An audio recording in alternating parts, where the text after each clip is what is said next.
आज की रात আজ কি রাত জনপ্রিয় হওয়ার পরেই অর্থ কেলেঙ্কারিতে নাম জড়ালো তামান্নার।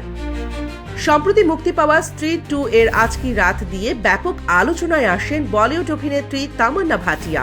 কিন্তু এরই মাঝে অভিনেত্রীর নাম জড়ায় আর্থিক কেলেঙ্কারির মামলায়।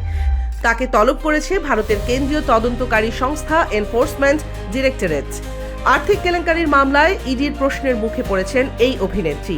এর জেরে সম্প্রতি মুম্বাইয়ের গুয়াহাটিতে ইডি দপ্তরে হাজির হন তামান্না। এইচপিজেড টোকেন মোবাইল অ্যাপের বিরুদ্ধে ওঠা আর্থিক দুর্নীতি মামলায় নাম জড়িয়ে কড়া প্রশ্নের মুখে পড়েছেন তিনি।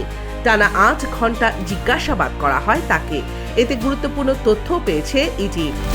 ভারতীয় সংবাদ মাধ্যমের প্রতিবেদন অনুসারে জানা যায়, এই মোবাইল অ্যাপের হয়ে প্রচার এবং এক অনুষ্ঠানে হাজির হয়েছিলেন অভিনেত্রী। আর সেই কারণেই ইডির দপ্তরে তলব করা হয় তাকে। এর আগে একটি মোবাইল স্ট্রিমিং অ্যাপের সঙ্গে নাম জড়ানোর অভিযোগে মহারাষ্ট্রের সাইবার সেল তলব করেছিল অভিনেত্রীকে। ফায়ারপ্লে নামে এক অবৈধ স্ট্রিমিং অ্যাপ ইদানিং খুবই জনপ্রিয় মোবাইল ব্যবহারকারীদের মধ্যে। মাসিক কোনো টাকা ছাড়াই মাত্র 500 টাকা দিলেই এই অ্যাপের মাধ্যমে দেখা যায় নানা জনপ্রিয় সিরিজ, সিনেমা।